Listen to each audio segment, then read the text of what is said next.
Okay, I'll call to order the July 18th, 2022 regular meeting of the Haywood County Board of Commissioners. This is our only meeting for this month, and traditionally we only meet once in July. I also want to say Kirkpatrick would be here, and he's hopefully going to be here on the phone. We're having a little bit of issues, but Kirk has COVID, so he's recovering from COVID, so keep him in his prayers if y'all would. And the first order of business will be our Pledge of Allegiance, and then I don't see our pastor here, so we'll have after that. And if everyone would please stand for the pledge. Allegiance to the flag of the United States of America and to the republic for which it stands, one nation under God, indivisible, with liberty and justice for all.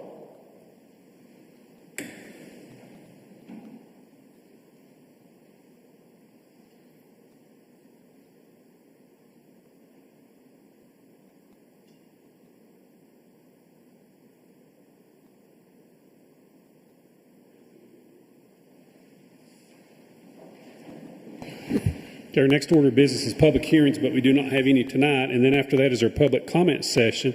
I do have, I think, 3 people signed up to speak, and I'll just take these in the order that they were presented to me.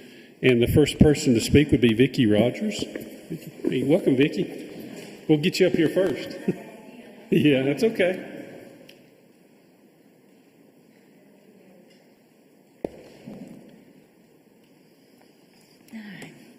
Good evening, Commissioners. Hey. Hello, Mr. Moorhead and Mr. Queen. I think I've talked to a lot of you now. I'm still on fire department business. What I'm still trying to address is the voter fraud that we had at our annual meeting, and I've still got questions about it. We've got to, and it's been a while, I know, but y'all didn't have a meeting, so I'm sorry to belabor this, but we need to. You know, Mr. Queen was very kind to go through the agreement with the fire department and Haywood Junaluska Volunteer Fire Department. And so I refer to Section 10 in terms of the people who apparently can participate on this board. It says that citizens of the community can participate in the affairs of the corporation at least at the annual meeting. And then it refers to the bylaws. And so our bylaws at membership, Article 4, refer to members. And here's my question to you. Any person owning property within the Junaluska Fire District shall, without further action, be a member of the corporation. And then it also says that to be a member in good standing for that fire department, you have to pay all your taxes and assessments to be able to vote. But my main question is, who are we talking about? Can Lowe's, the owner of Lowe's, come and vote at the fire department? Can the fellow with Feed and Seed, his business is there, he doesn't live in the district, can he come and vote at this annual meeting? You know, I could name businesses, for instance. So I need clarification. Who is it? And secondly, what is property? Is that the fact that you can live in Leicester and register your vehicle at somebody's house here in our Junaluska Fire District and be able to vote? Basically, those are my questions. Okay. Okay. Thank you. Thank you, Ms. Rogers. Okay, the next person signed up to speak is Jim Francis. Welcome, Jim. Thank you for your time. Following up on what Vicki had there, we definitely had a problem with the voting on June the 7th down there of people nominated, people for the board, and that wasn't even in. They're just on the roster. They don't even live in the district. And we had many people to question it. Matter of fact, there's about 6 people stood up and questioned the legality of the way it was run. And we really had a protest about that there. The chairman said, I know all the people that's here. We did not question your votes. Don't question ours. So, and that I think our fire chief resigned on account of the way it went. He found out that the illegality of the vote was going to be there. He resigned. Our treasurer resigned. We've lost some good people on the fire department. The fire department definitely is not headed in the right way. The county gives the money to the fire department to run on the budget. So I'd challenge y'all to look at it. To do, and Kevin, you was invited to attend that meeting. Man, I wished you was there. Okay. We wouldn't be here today. Yeah, I don't know about that. We appreciate it. Thank you. Okay, that's okay. I think I had a conflict that night, seriously, so, okay. Okay, our next person signed up to speak is Ted Carr. Welcome, Ted. Good to see you tonight. Good afternoon, Mr. Chairman, Commissioners, gentlemen. My name is Ted Carr. I live in the wonderful community, agriculture community of Bethel. Gentlemen, I thank you for your time that you offer county citizens to express their opinions. And usually when I speak before you, it's to express my personal opinion. But today I'm voicing the opinion of hundreds of county citizens, including mine. I've become aware of the desire of the citizens of Haywood County to support receiving a gift of the founding documents of our great nation. Specifically, that's the Declaration of Independence, the United States Constitution, the Bill of Rights, and the Civil Rights Amendments. And together, those are known as Charters of Freedom. I'm here to ask you I'm here to implore you to enthusiastically and wholeheartedly endorse and support a permanent outdoor installation of our nation's founding documents. Right now, the names of the honored dead of Haywood County veterans that swore the oath to and died defending the principles that are set forth in these documents, they're displayed right here on the courthouse lawn. Therefore, it seems to me that it's altogether fitting and appropriate that this display also be placed on the courthouse lawn. In other counties throughout western North Carolina, they are displayed there because that's the seat of local government. Little effort is required on your part. Just authorize the location and authorize the construction. A committee has been formed to shepherd this project. The County Historical Society, the Daughters of the American Revolution, a couple of veterans organizations have been encouraged to provide committee members. And since this is a patriotic project, not a political project, a member of the Democrat Women and the Republican Women's Organization have been invited to be on the committee. Now, this site is going to provide really a great educational opportunity, and therefore it's appropriate for a member of the school system to be included. And if we add a county commissioner, that would create a very effective 7 or 8 member team. So what's the cost? About $50,000 and about 2 months for construction. Now, with all the requests for budgets, funds on this agenda today, I think you'd be happy to know that no county taxpayer money is required, although it would certainly be appreciated and welcome. Just a couple of minutes. There's a charitable foundation, it's the Freedom Forward, that will pay for the project. They just want us to reimburse what has been paid. So the plan's all laid out. All you have to do is say yes, and maybe emphatically yes. Thank you very much. Okay, thanks, Ted. Okay, would anyone else care to address the board? No? Okay, I'll close the public comment session. We'll move on to constituent concerns. Brandon, do you want to comment on the flood debris? Yeah, I can. I was contacted by several constituents in the Crusoe area some time back about doing some kind of a cleanup, and thankful to say that that has been set up, and we've got several folks that's going to be doing another cleanup in the Crusoe area, actually the Crusoe Clyde, anybody that was affected by the floods from last August. The Baptist on Mission, the United Methodist Disaster Response, and a host of other church and volunteer groups are coordinating a one-time sweep of storm-related debris from July 22nd to the 24th. To confirm eligibility for debris removal assistance, flood survivors were asked to call a hotline number so that each site could be evaluated in advance. Nearly 30 homeowners will receive much-needed help this weekend as a result of the program. Residents of the Crusoe area should expect to see increased activity on Friday, Saturday, and Sunday of this week.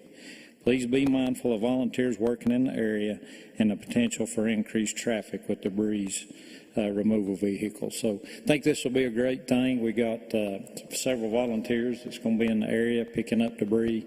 Some of our elderly folks weren't able to clean up, and some folks just simply didn't have the equipment to do so. So I think this is going to be a good one-time effort, and just thankful to these groups for doing so.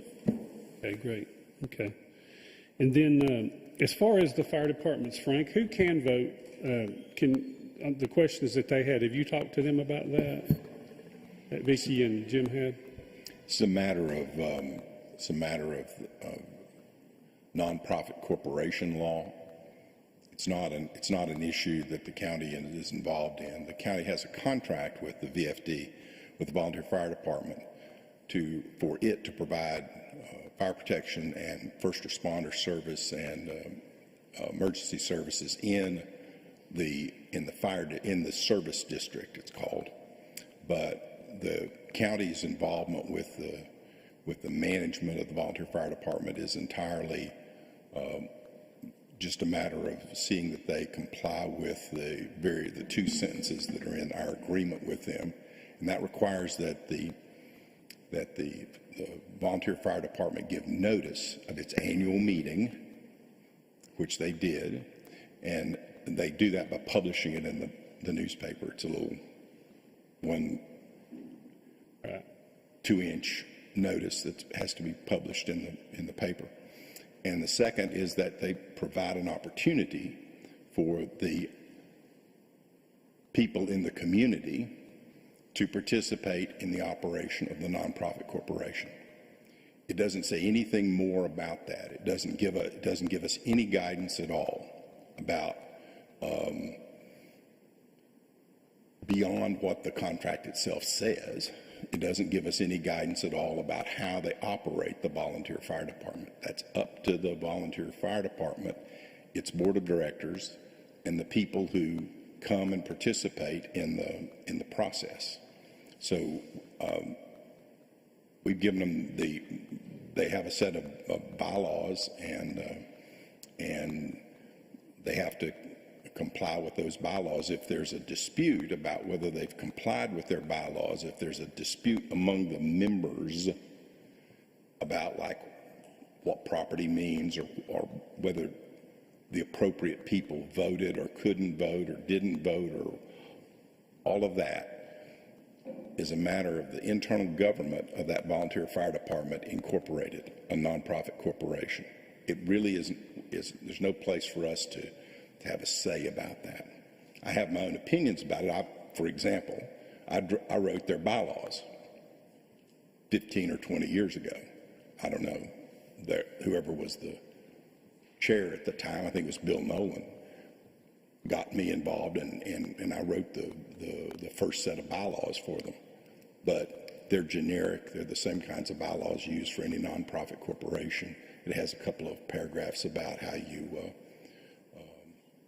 allow members, to vote, but it's just silent about a lot of the issues that they have out there. It's a very difficult business.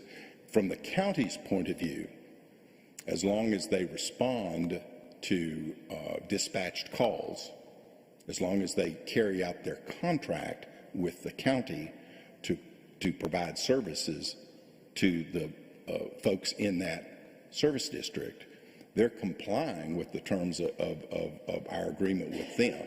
And they're very good. They provide copies of their audit every year. Junaluska is one of those that's very good, very well managed from the point of view of the county.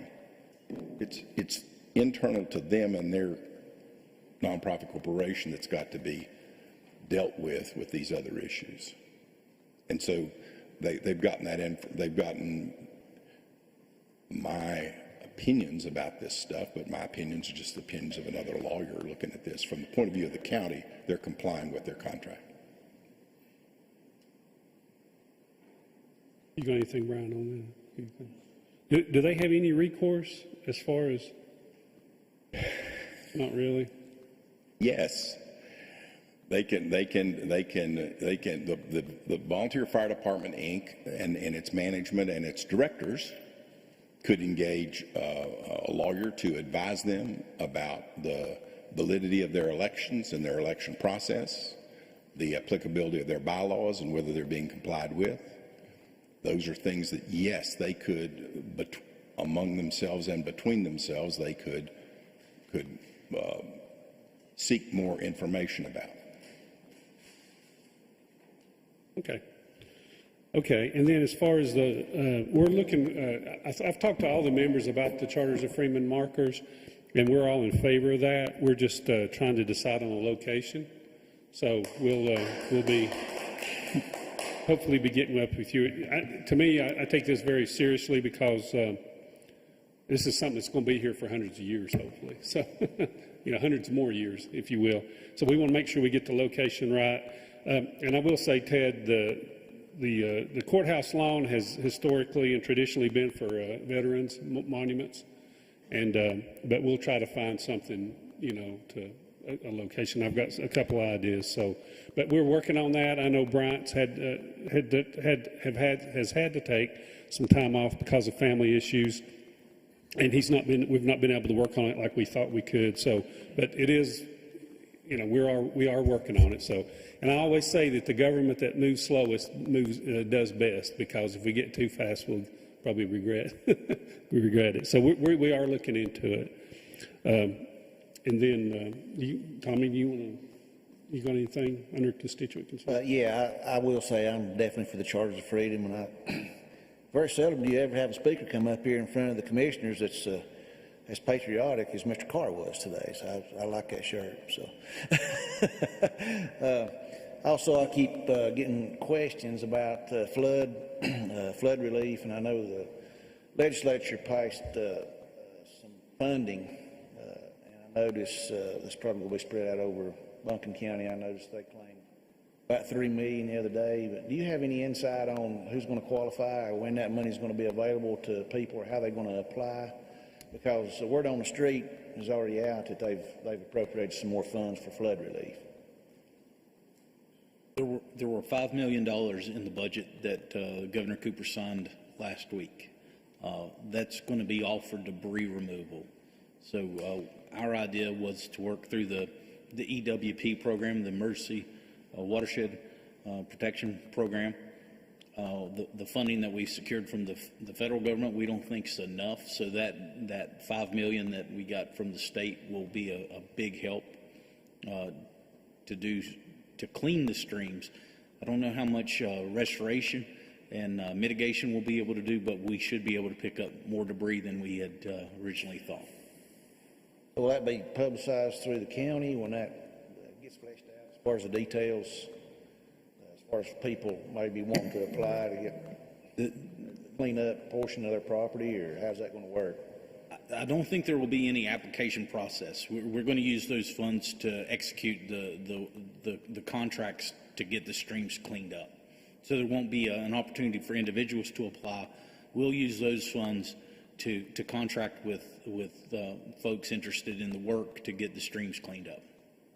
And I guess this may be a question for the agricultural folks, but I know the trout farm right there below East Fork Baptist Church, it basically got wiped out. And Jennings was contracting through the owner to raise trout. But I keep getting calls and questions about the agricultural part of that funding that was signed. Do we need to go, when I talk to these folks, I need to tell them to go through the Extension Service, through the county, because it's so hot off the press as far as the money and everything being signed in Raleigh, I'm just trying to, get the details and get it fleshed out when people ask. I'm sorry for putting you on the spot, but do you know the answer to any of that question? If there are individuals that still need help, either with their homes or bridges and culverts, there's still funds when the state budget or state budget office is still here. We have strong connections with state EM. There are still programs open that they can apply for. So the $5 million for debris is actually just going to come to us to remove debris in the streams. But those programs are still open. They're still taking folks in. So we'll be glad to have them call my office, and we'll put them in contact with the right person, either state budget or I believe there was $40 million through the ag, and I'm not sure those programs, we haven't really funded those because the state is handling that, but I'll be glad to get people in contact with Mr. Rathbone. Okay. And I know it's been a while since we've had a meeting, so I have a lot of constituent questions. I continue to get asked, where are we on the jail project? Where we are on the timeline? What is transpiring right now? So could you give us a brief update on where we are today? Well, we engaged Mosley. I guess that was in May or June 6th, actually. We have a meeting scheduled at the end of next week. This will be our first follow-up meeting with them. We'll get an update on where they are in the design and an updated timeline if anything's changed. So the end of next week is when we're meeting with Mosley. They'll be on site. Okay. Keep us posted.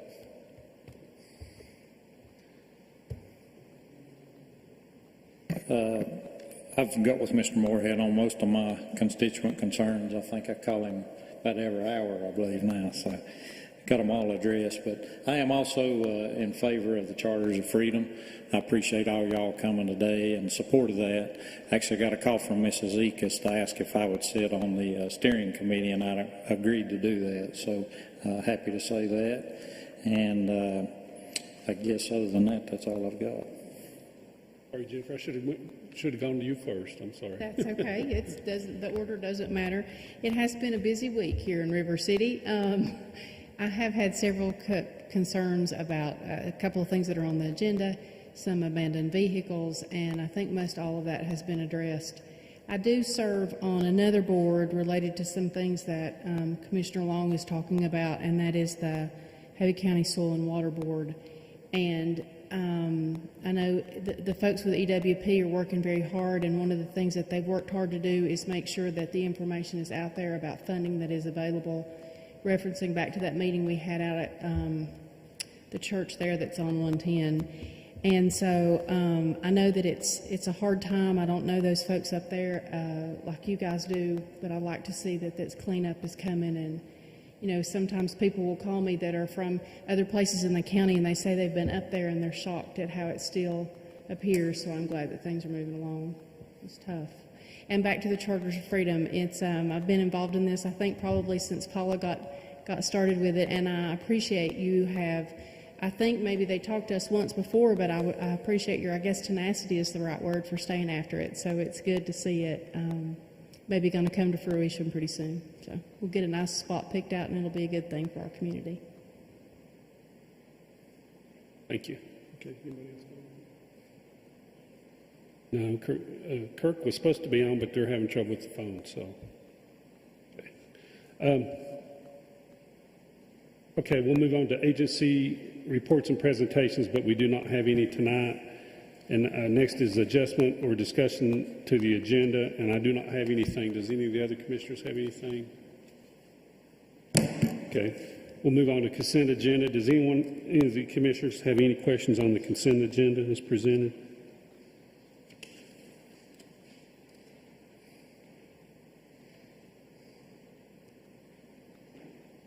Okay, hearing none, I'll entertain a motion to approve the consent agenda as presented. So moved. Second. Is there a second? Second. Okay. Any other discussion on it at all? Okay, all those in favor indicate by saying aye. Aye. Okay, that's unanimous. Okay, our next order of business will be our regular agenda, and the first item in the regular agenda is the request approval of the June 22nd, 2022, request approval of the June 2022 tax collections update and refunds. And we have our tax collector, Greg West, here this morning, or this evening, sorry. Good evening, Commissioners. Mr. Chairman, I'd like to report on the collections as of June 30th. Our department has collected $45,775,864 for a collection percentage of 98.35%. We have a remaining balance of $768,643. So it's been a pretty good year for collections. And I will note, Greg, this is the highest percentage of collection that we've ever had. I believe that's correct. In the county, yeah. In fact, in the last 10 years, in fact, it's by far the best collection we've ever had. So this was for the whole year, right? Yes. Okay. Yes. So that's a goal that I know you had, and that you've passed it substantially, actually. So we appreciate you and your staff and all that y'all have done. Thank you very much. We appreciate that. He beat his own record of last year, didn't he? Yeah. A little bit. Yeah. You know, we had to collect our levy went up, a bunch from the reval. Right. So, the year before we only collected 39 million, so this year 45 is quite a bit of difference. But I'd like to thank all our staff for the hard work they've done, and Miss Tracy here helps us out tremendously. We're going to miss her, but we appreciate all the support. Thank you. Thank you. Thank you. Okay, so I'll entertain a motion. We approve the collections update for June 2022. So moved. Is there a second? Okay, all those in favor say aye. Aye. Okay, that's unanimous. Okay, we'll move on to number 2 is to request approval of Emergency Management Disaster Relief and Mitigation Grant Memorandum of Agreement for rain and river gauge protection between Haywood County and North Carolina Emergency Management in the amount of $175,000, and approval for county manager to execute required documents for said grant. And we have our Emergency Services Director, Travis Donaldson, and Emergency Management Officer, Zach Coots, tonight. Welcome, Zach. Appreciate it. Good evening, Commissioners. Tonight we come before you many months after the historical flooding that occurred in the Crusoe area and the southern part of Haywood County, along with Canton and Clyde, with a project that will increase our response capacity here in Haywood County. Our mission at Emergency Services is to provide the citizens with preparedness, incident management, and quality medical care. During the heavy rainfall events, one preparedness tool that we lacked is early situational awareness about how fast rain is falling in relation to how fast the rivers are rising. Tools such as rain gauges and river gauges are instrumental in helping us develop situational awareness. During the October 18, 2021 Commissioner meeting, through resolution, this board adopted mitigation measures to develop and implement projects to increase countywide coverage and rainfall and stream flow gauge systems. Under that guidance, we went to work. Our agency consulted with many different partners to include the National Weather Service, the U.S. Geological Survey, NCEM Risk Management, and local fire departments to identify locations that would benefit in gathering data during heavy rainfall events. During this time, the need for 7 rain gauges along with 4 river gauges were determined. 7 river gauges and 4 rain gauges were determined. Various funding sources were evaluated, applied for to include not only federal but state grants. A few weeks ago, our agency was notified by North Carolina Emergency Management that we would receive $175,000 from the State Appropriation Act of 2021 Disaster Relief and Mitigation Fund to accomplish this project. These grant funds will be distributed upon receipt of evidence that the funds have been invoices, services received, and proof of payment is provided to North Carolina Emergency Management. Our next step is, once the board has allowed for the acceptance of this MOA that you have in your packet, we will be putting out a request for proposals to select a vendor to help us acquire and install these gauges. Haywood County will be responsible for yearly maintenance, which entitles a visit to each site quarterly to ensure that there's no debris clogging the funnel systems for the rain gauges, along with the radar system for the river gauges to make sure there's no debris piled up underneath them so we can tell what the river height is.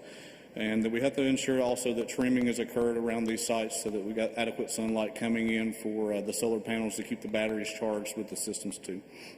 These gauges will be tied into the Freeman system, which is the North Carolina Flood and Inundation Mapping and Alert Network, and they'll be visible to the public for them to view the heights of the river, along with signing up for alerts to when river heights reaches a certain level.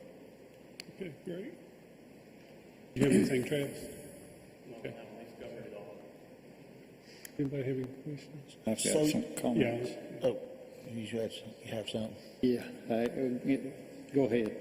Well, let me Can just I say, ask a question while they're deciding? let me just say, I want to also say that the Fire Chief and Crusoe's here, Tim Henson and Miss Reppert, and I appreciate y'all coming out. And I think you've got somebody else with you there. There's actually some board members back there. Okay, and, all right. Some other volunteers, I think. Okay, good.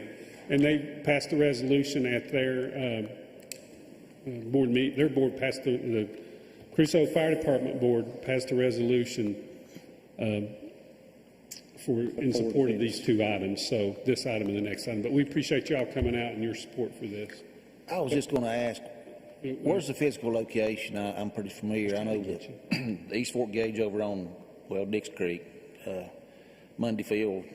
Where are the other ones that's going to, how many with $175,000? How far will that money go? Yeah, I understand. So currently we're looking at a total of four more rain gauges and then 7 river gauges. Those 7 river gauges, we're going to put 3 in the Crusoe area, 1 more just above Canton, and then we're looking at also getting some river gauges in the Upper Hominy, Asheville Highway area that we don't have any notification on or any type of evaluation of that height of that creek through that area. So the rain gauges are looking up towards the Parkway and then in the southern part of the county too, around High Top, along with towards 12 o'clock top, which is the head of the Dix Creek kind of watershed, along with the Buncombe County line. So there'll be 3 river gauges. Total of 7. On East Fork? Yeah, on each fork, yes, sir. Currently, our only river gauge we have is at Monday Field, which is, of course, way too far down the river for us to know what's going on. So the Crusoe ones that we're looking at putting in are up top right there at the Shining Creek Trailhead where the tunnel is at, where the river goes underneath the US 276. Then one along the fire department in that area at Chickapin Bridge, and then also at Burnett Cove. And they'll be linked with the Geological Survey where you can go online and see up-to-the-minute updates on river. They'll be linked in just with like the North Carolina Emergency Management's Freeman, the Flood Inundation Mapping Network and Alert Network. So they won't be the USGS gauges, but they'll be the ones that NCEM uses through their mapping system. So National Weather Service and all those folks will also have access to them. Okay.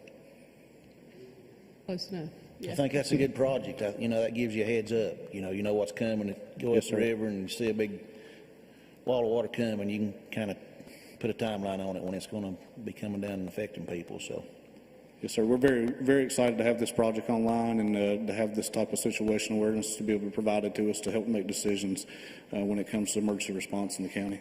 I've always kind of wondered why the West Fork was monitored more heavily. There's several monitoring stations above Lake Logan, Lake Logan Dam, Bethel. You can actually track it, of course. The current gauges that are actually in the place now are funded through, or they're USGS gauges. We're a little more pricey, but they're funded through Champion Paper or Evergreen. So that's the reason those are over there, is because they're monitoring how much water is coming towards the mill and things of that nature. Can you give us just a layman's overview of how that works, how it reports, what the time frame is? Yes, so the rain gauges will report through a VHF system or a radio system back to Raleigh, and every time the scale tips, it immediately sends a signal to a device that says we've got a 1/10 of an inch. And a 1/10 of an inch? A 1/10 of an inch, yep. Yes, ma'am. And then it will show up on the website within instantaneously, actually, on the Freeman website. The river gauges are a little bit slower. They're currently reporting about every 15 minutes, and it utilizes a radar, like a laser beam that's pointing at the river itself to tell us what the height is of it. We've actually, since the flood, already had a couple of rain gauges and river gauges installed by NCEM that they had in the product line. So there is a new rain gauge in Clyde on Charles Street Bridge. That one just got put in. There's also a new one on Jonathan Creek on the Hall Drive Bridge right there by the elementary school. And we're working with them. There's a couple of gauges that they've got out of service that have, from lack of maintenance on the North Carolina EM side. So we're working on getting a few of those other gauges for the river and the rain up also, to where we've got a really good, robust network that we're going to be able to monitor and see what the situation is in the county at the time. That was my next question is, I know our focus has been, and certainly the guys on the end, their focus has been since last fall on the Crusoe end, but that river goes all the way through our county. So is it the capacity of the river is greater on the other end than it is on the Crusoe side? We've got a little more capacity and then a little bit less residents right next to the river in those low-lying flood areas. We've got more of a steep bank in the kind of the northern end of the county, and a few less residents living right next to the side too. But we are slowly adding gauges as we head down the river too, with that one in Clyde that's giving us that info, and then the Jonathan Creek. It has a large flood area also. Just like the Crusoe area does, we typically don't see that heavy of rainfall in the north end of the county compared to the south end of the county historically. So the focus in the past has been to put more rain gauges and river gauges in the south end, but we're slowly getting more of those in the north end added on too. And we hope to have about 3 more on the north end back online that have been neglected on the state's behalf over the past couple of years. Yep. Zach, if you correct me if I'm wrong here, but compared to what this will do to what we do today, is you guys and the folks back here in the back have to ride up and down the river. I know you've got several different points that you check once you know that flooding can happen. So, it's a whole lot slower process, and thank the Lord that this did not happen overnight, because if this had happened overnight, we'd probably had a whole lot more folks that didn't make it. So it's a good thing that it happened when it did. I was approached. Actually, we went up to Mr. Leese's campground there right after the flood had happened, and I had a lady there in the crowd ask, I believe he was asking Senator Tillis. No, not Senator Tillis. The state senator, sorry. Kevin Corbin, thank you. He was asking Senator Corbin and Representative Pless and myself, said, can we not have some kind of a warning system or an alarm system? And I said, well, I'm glad you asked, because that's something that Mr. Moorhead and myself had talked about a few times. So I'm in favor of this big time. I think that if we had something like this when this flood happened, we might not have had 6 people that passed away, possibly. Who knows? But I think it's great to have it. Can't sit back, not do nothing. And then to get it on a grant, I think, is an awesome thing, too. So I appreciate you guys working on this, getting this done. Appreciate the support of the Crusoe Fire Department, who's here tonight. And I think it's a great thing. How do they, are these, what, do they put out a signal?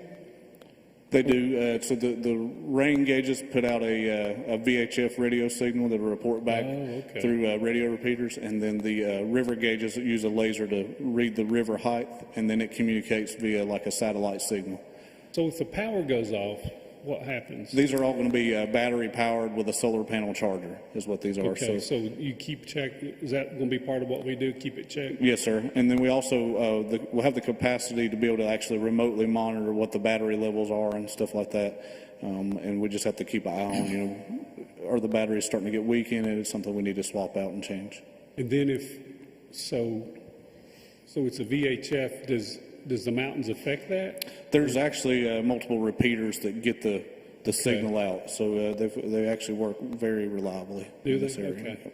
Because once everything gets wiped out, it's yeah. So, yes, sir. Okay, good. That sounds like a good backup. Okay. Does anybody have any other questions? Okay. And I did get a call from WLOS. They were interested in this and what we did. And I said, I think this is a no-brainer. So, yes, sir. So I'll entertain a motion that we approve item 2 of the regular agenda. So moved. Is there a second? Second. Okay, any other discussion on that? Okay, those in favor indicate by saying aye. Aye. Anyone opposed? Okay, that's unanimous. Okay, then item 3 of the regular agenda is to request approval of Emergency Management Disaster Relief and Mitigation Grant Memorandum of Agreement for Siren Warning System between Haywood County and North Carolina Emergency Management in the amount of $1,525,000 and approval for the county manager to execute required documentation for said grant. Approval of budget amendment. County Purchases, Repairs, Maintenance Fund, $100,000 to accept and appropriate a portion of the disaster relief mitigation funds to pay for preliminary study of the feasibility of implementing the siren warning system emergency. And then we got Zach. Go ahead, Travis. Thank you, Chairman. Good afternoon, Commissioners. This is the second part to what Zach just spoke on and presented. Zach was speaking on the rain gauges and river gauges for us to know what's going on. And what I'm here to talk to you about is a siren system, which we're then warning the public if there's imminent danger. That was an issue we had in that area when we lost that cell phone tower.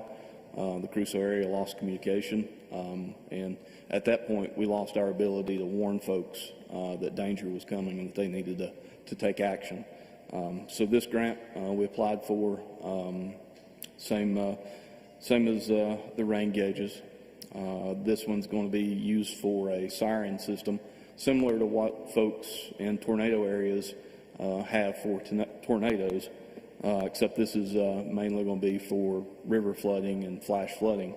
The part of this where we're going to do the feasibility study and looking at where we need to put these to be most effective as part of this budget amendment for the $100,000, and then the rest of the balance of that $1,525,000 will be for implementing and placing the siren system. The systems that we have spoken to vendors about, we're looking for something that has redundancy built in as far as power, as far as communication, as far as our availability to activate those.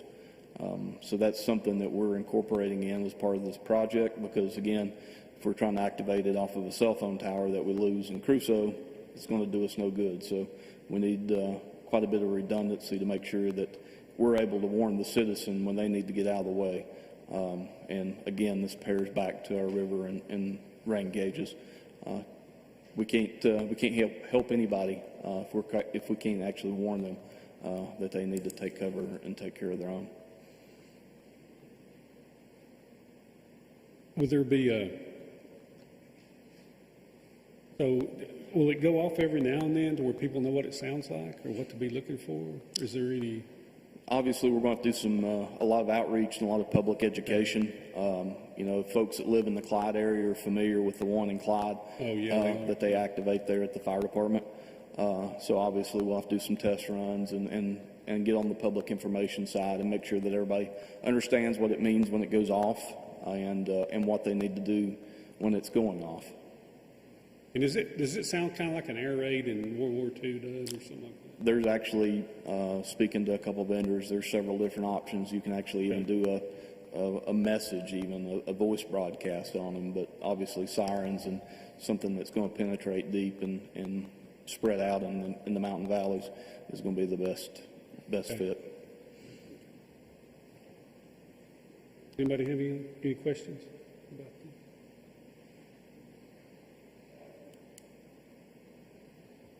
Yeah, I'll entertain a motion. We approve item 3.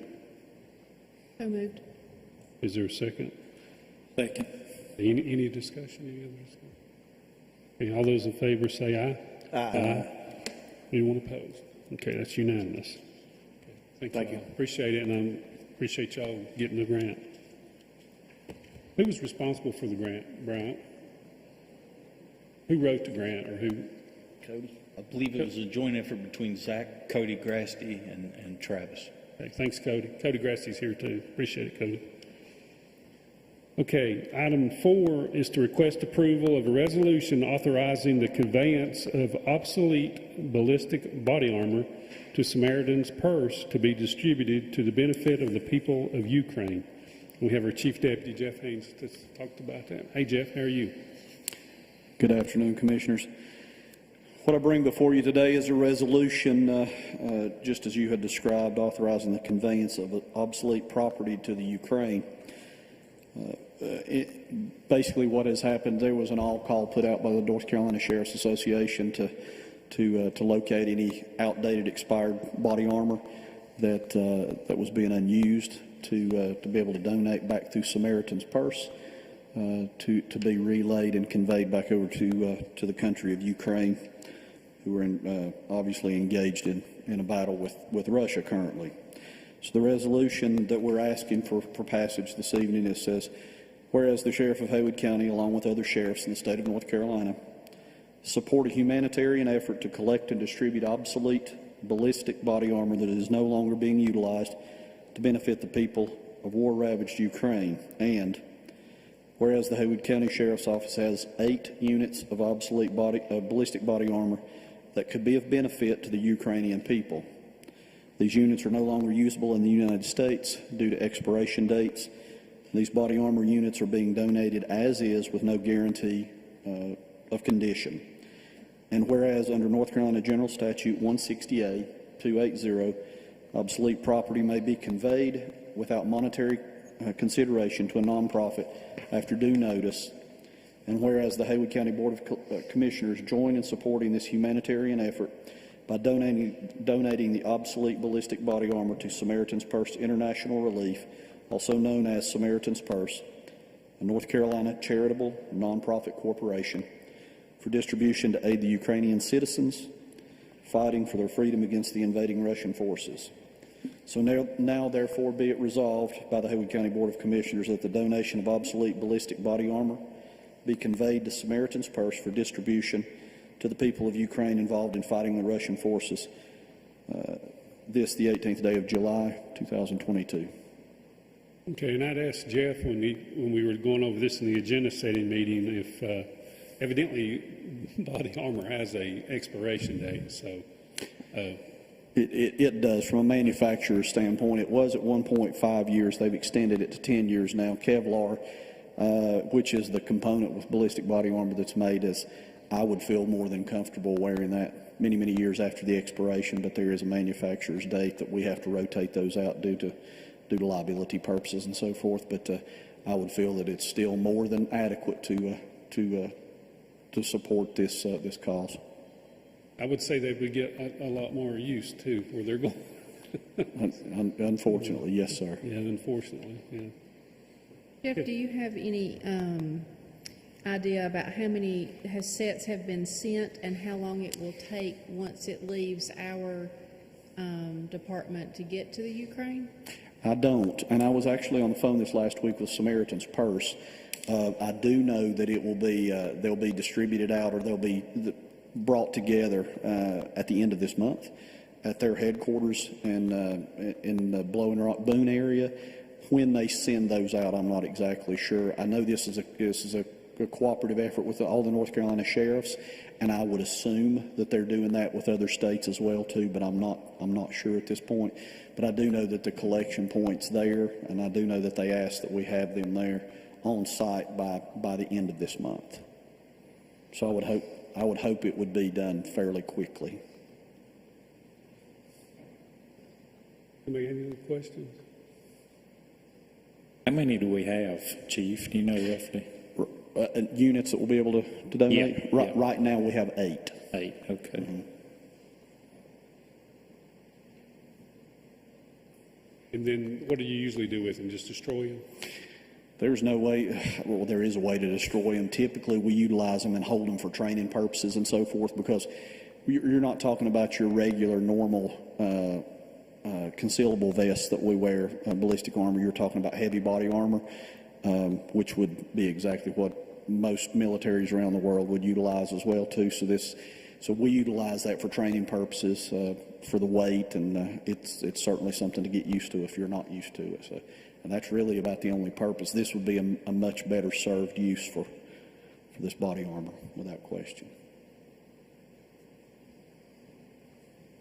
Okay, any other questions?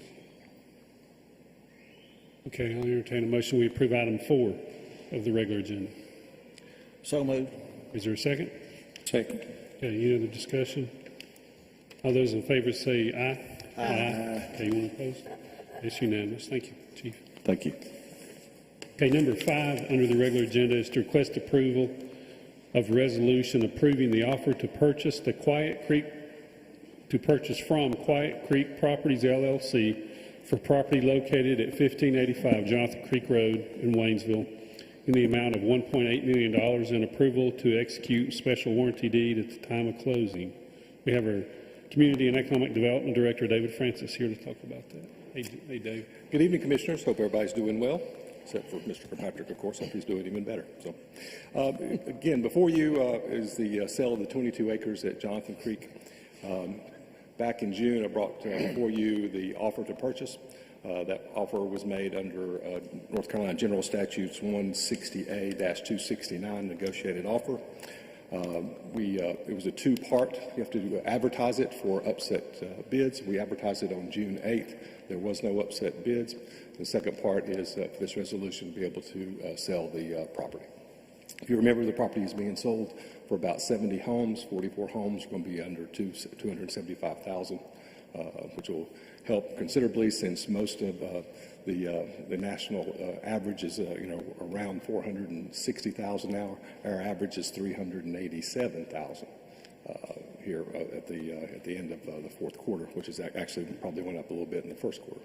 So this will definitely help put some more houses on the market to help bring some of those down and for some folks to have some houses. So, would you like for me to read the resolution in, Chairman, or will? Sure. Okay. Resolution, Haywood County Board of Commissioners, regular meeting, July 18th, 2022. Whereas the Board of Commissioners heretofore accepted a negotiated offer for the sale of property described in the proposed special warranty deed attached as Exhibit A, subject to compliance with the Haywood County bid procedures for county-owned property as previously adopted and approved at. Whereas, in accordance with the approved procedure, an offer was made by Quiet Creek Properties, LLC, and was accepted, subject to the receipt of upset bids following publication and notice of advertisement for upset bid for sale of real property, which was duly published on June 8th, 2022. And whereas, following last publication of the required notice as aforesaid, no upset bids were received. Now, therefore, upon motion duly made and seconded, it is resolved that the Chairman of the Board of Commissioners and Clerk to the Board of Commissioners be authorized to execute the attached special warranty deed, and upon receipt by the county of the sum of $1.8 million, less deposits previously received, to deliver the special warranty deed to the grantee, Quiet Creek Properties, LLC. Discussion on this? Anybody want? David, when will they have the homes ready? I'm sorry? Have they said when they'll have the homes ready for people to purchase? If everything goes accordingly to plan, they will. We're in the due diligence period in November. We'll hopefully close first week in December. They're going to start breaking ground then, and then this will be. They're going to be applying for anywhere between 8 to 10 building permits at a time. So it should be going pretty quick as they go. But I don't know which order, if the townhouses will go first or the single families will go first. I don't know that order yet. Will you give us the breakdown on those townhouses versus single-family units again? Yeah, there's 44 townhouses and 36 single-family houses.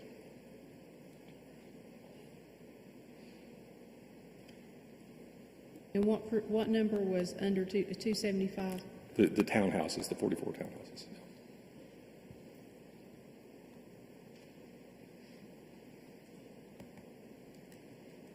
Okay, then our total cost in this property was A little bit less than 1.6 million. a little bit less than 1.6, so the county's getting their money back plus some.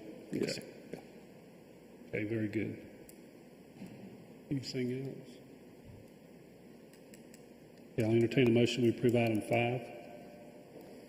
So moved. Okay, is there a second? Second.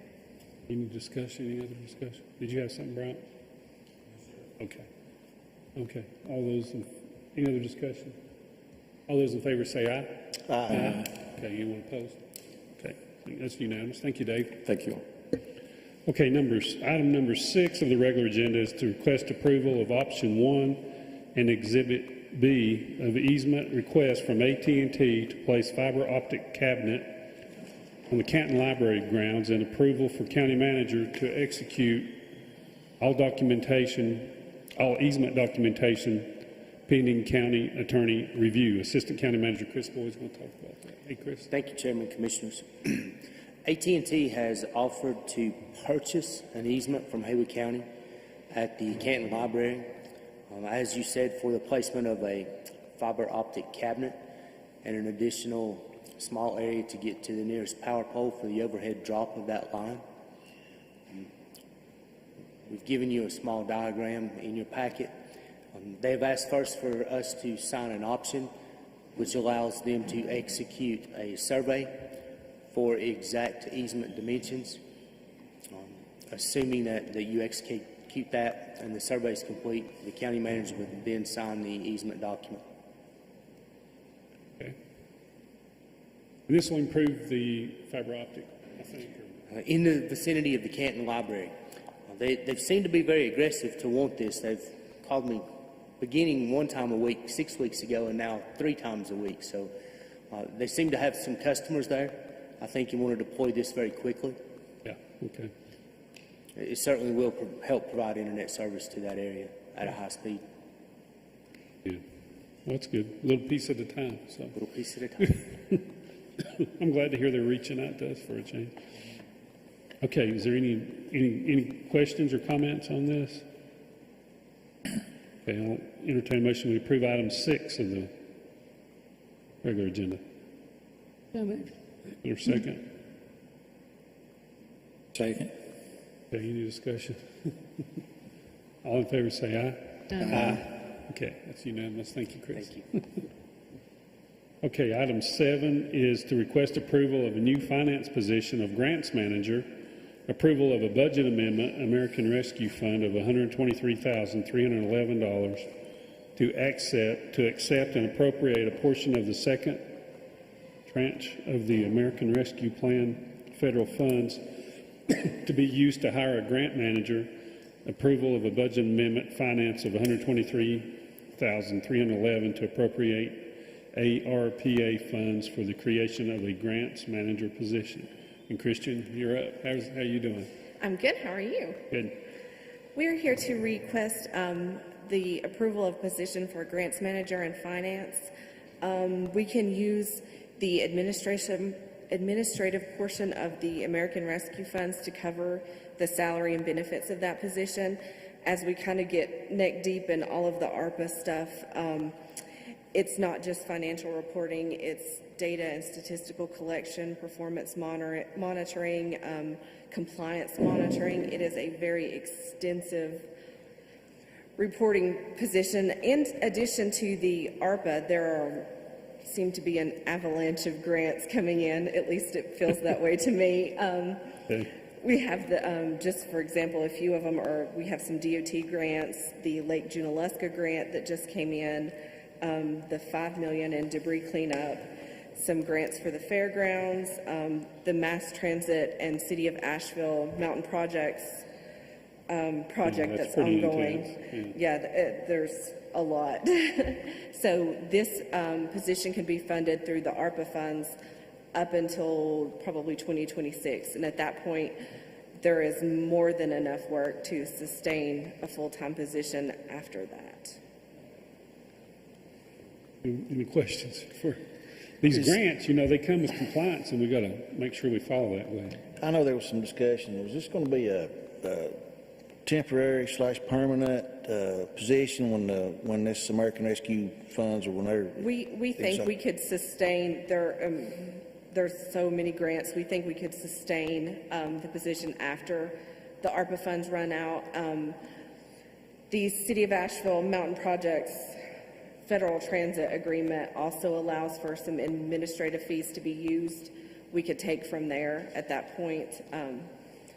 A lot of the federal and state grants allow for that administrative fee to be used for salaries and reporting and such. So we think there'll be enough funding from other sources to maintain the position after all the ARPA funds have been expended. So here's my question about it. Obviously, we have a need for the position, and I spoke with the county manager about this earlier today. We've been pretty cautious up until this point to not fund anything that was reoccurring out of these ARPA funds, because I believe as many people do, that they're probably once-in-a-lifetime funds. I mean, they're huge numbers, and I don't know that we're going to see that kind of blanket funding again in the future.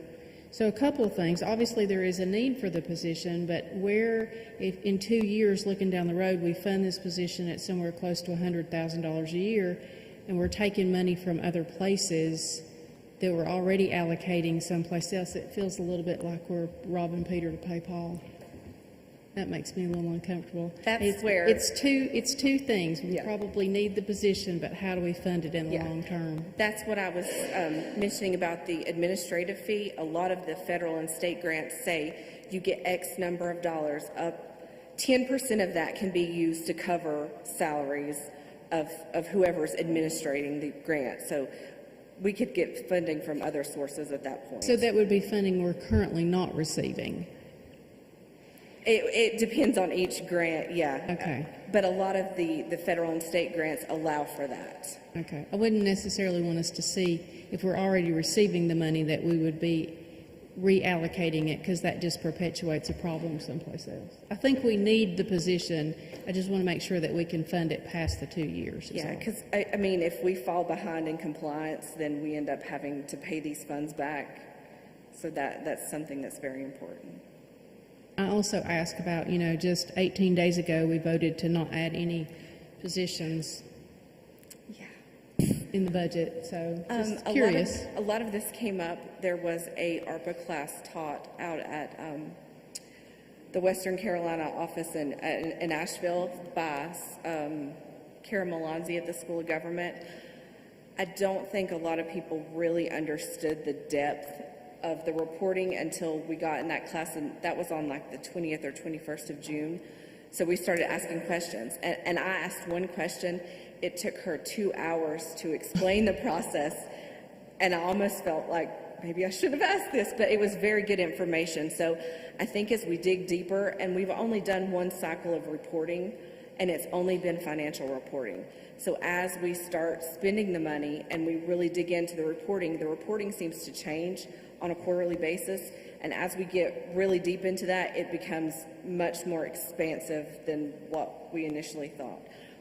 One of her explanations for that is that this money was dealt out by the U.S. Treasury, and they are not in the grant business, so they don't have a lot of guidelines to give to the recipients of this money of this is how you do it, whereas other federal departments are more in the business of granting grants, and the U.S. Treasury is not.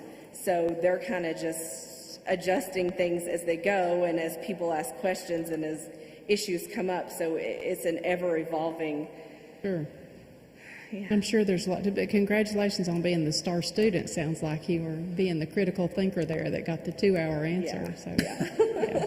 I think everyone else was just afraid to ask. I think it is something that we need for sure, but a position of this caliber is not something that we would want to even hint to being only temporary, because you would want somebody that would be interested in longevity with the county as well. So. Yes, absolutely. I don't think that we could get a quality candidate if we advertised it as temporary. Sure.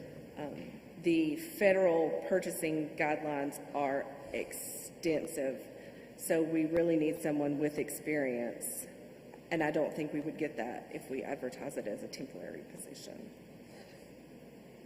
Christian, could this person help in the future with writing grants? I'm assuming since they'll be the grant manager. I guess I'm trying to look at it. I understand what Commissioner Best is saying, because I had the same concerns. But if this person, if we bring them on and they could save us money going forward, it may well be worth, bringing them on. So I don't know if you got anything to speak of or to add to that. I mean, initially the reason is to help with the reporting. I don't see any reason why we couldn't, if things start to slow down, have them write grants and seek other grants. That's kind of a specialized area too, so I don't see why we couldn't do that. I guess some of that question I was asking is, maybe there's grants we're not going after now because we don't have the time. So if we had somebody that was dedicated to that, maybe they could help us, go after some grants and possibly save us money. So I don't know if it's something that maybe a year down the road, during budget time, you could come back and report, here's what we're doing, and maybe we could see that it is saving us some money. So, just a thought. It is a little, not, I guess concerning is probably the appropriate word, that it's a little bit of a moving target on the reporting. Yeah. Yeah. Yeah. The School of Government has dedicated a couple of staff members to solely working on this and solely guiding the counties and municipalities in how to administer and spend and report on these funds, and that's all they do full time. They have like weekly calls. I mean, just this ARPA stuff could be a full-time position for someone. It's very extensive. Do you have any candidates in mind? Unfortunately, no. I'm hoping somebody good comes out of the woodworks. You didn't meet anybody in class that's going to... No, there were several there. I know Buncombe County, which, you know, they're larger than us. They have a grants team, and one of the individuals there said that there were 7 people working solely on ARPA. Wow. And we don't have that. We're not staffed with any grant-specific employee. No. Now we leave it up to the department heads, I assume, to write the grants or get somebody within our department And to then write a lot the of the grants. financial reporting falls on me, and it's audit season. So you're saying you don't have no time? Is that- No. Yeah, a lot of times when we get these grants, we pat ourselves on the back and we don't realize how extensive it How is much work it is, yeah. and they do provide for administratives, you know, when you get those. So this will give us the opportunity to get more grants and hopefully save taxpayer monies and give better services. And, Absolutely. you know, I can see it really happening. And I appreciate, you know, our staff being able to write those grants or know about them and maybe have a person do that. Because they know what we need, and if it's there, it's great to get that.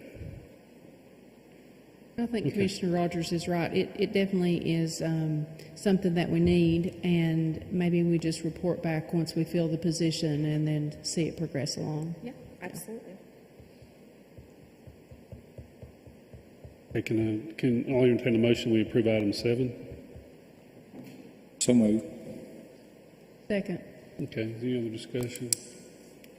Okay, all those in favor indicate by saying aye. Aye. Okay, anyone opposed? Okay, unanimous. Okay, thanks, Christian. Your next, number 8, is to request approval of a budget amendment for the community college for $307,776 to appropriate fund balance reserved for the community college to carry over capital outlay that was in process but not completed as of fiscal year June 30, 2022. So we're just carrying it over. This is the funds that Yeah. were budgeted for last year. The community college, it's their capital outlay funds. Like everyone, supply chain issues, labor issues, they did not get those funds expended by the end of the fiscal year. So they reached out and requested that we roll those funds over for them. Okay. Okay, any questions on that? It's pretty common that we do that. Okay, entertain a motion, we approve item 8 of the regular agenda. So moved. Is there a second? Second. Okay, all those in favor say aye. Aye. Aye. Okay, it's unanimous.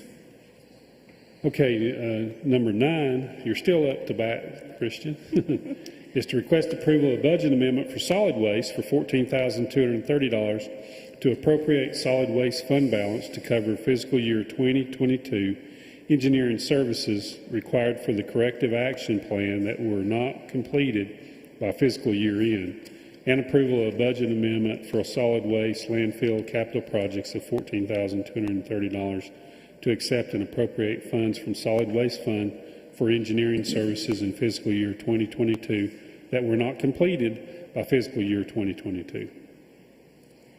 Yes, this is for the remainder of the corrective action plan that is required for us to complete for the engineering services.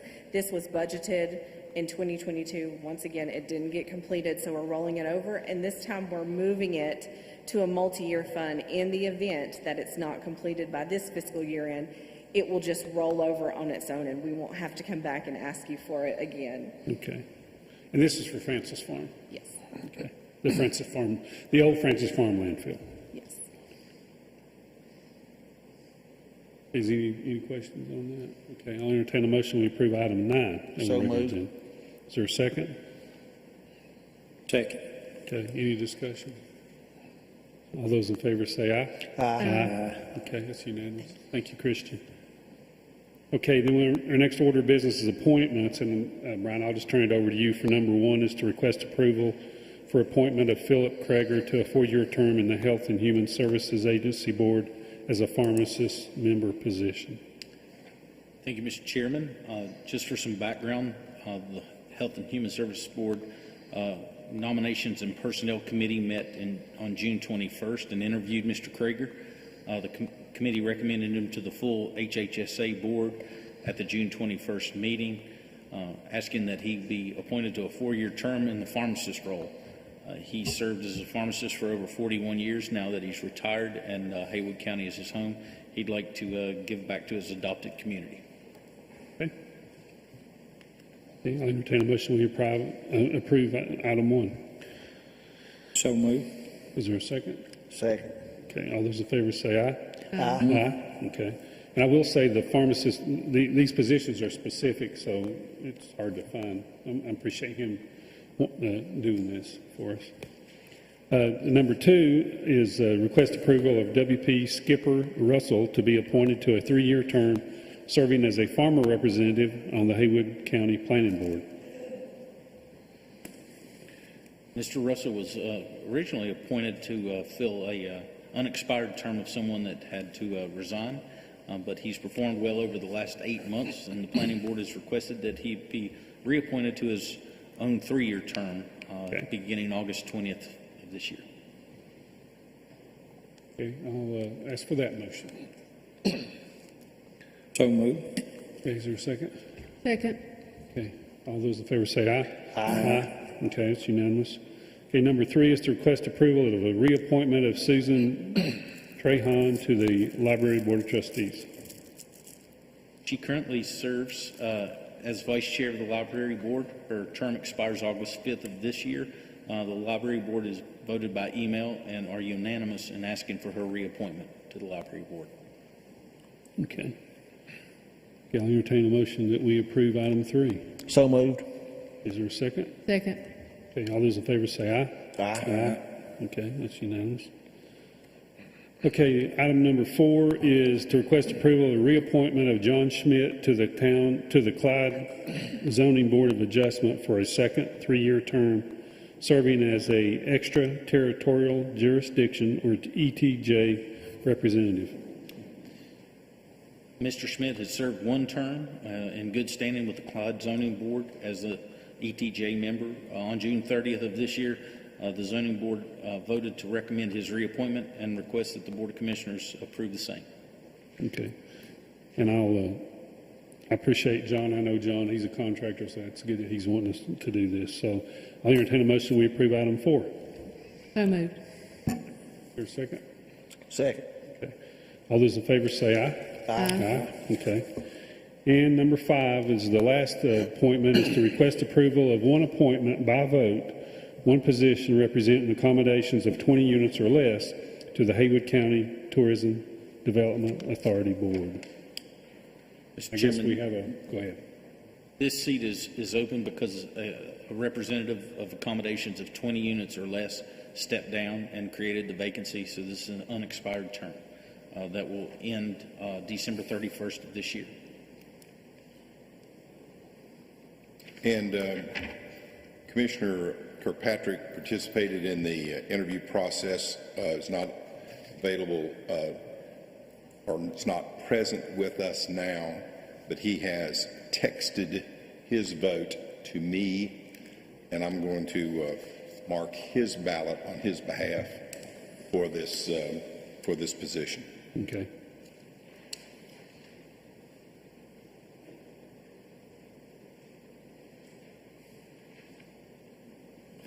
While they're tabulating the votes, I'd like to thank everybody that was willing to serve on these boards. I know sometimes it's hard for us to get participation, and sometimes we have to beg and barter and plead to get some of these seats filled, but I appreciate all of these volunteers that stepped up and wants to be active in our community and help make a difference. So I'd like to thank them.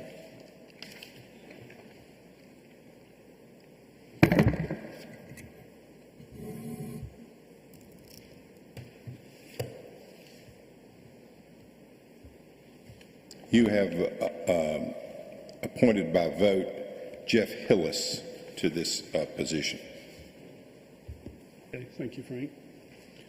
Okay, our next order of business is closed session. And we have a closed session item, Economic Development 143-318.11A4. Entertain a motion to go into closed session. I'll make a motion to go into closed session. Is there a second? Second. Okay, all in favor say aye. Aye. Okay, we'll be in closed session when we enter the chambers in the back. Okay, we've returned from closed session. Does anybody have anything else they want for the board? I just want to say that Tracy's not going to be with us after tonight. We appreciate your service, Tracy. So she just did not want to look. So. But we do appreciate all the work that you've done, and you definitely made the board a better place. So we're going to definitely miss you. Okay. Tracy, good luck to you, whatever you decide to do. So, want to miss you. Yeah, same here. I know I've worked with Tracy since I was elected, and big asset to Haywood County and to us. You know, she's one of those ladies that keep us straight. So thank you for your service, and as Mr. Long said, good luck in whatever you do. Maybe go lay on a beach somewhere. That's right. Thank you. I've already expressed to you that I was slightly in a panic because you do help me keep things straight, and I appreciate that. Okay.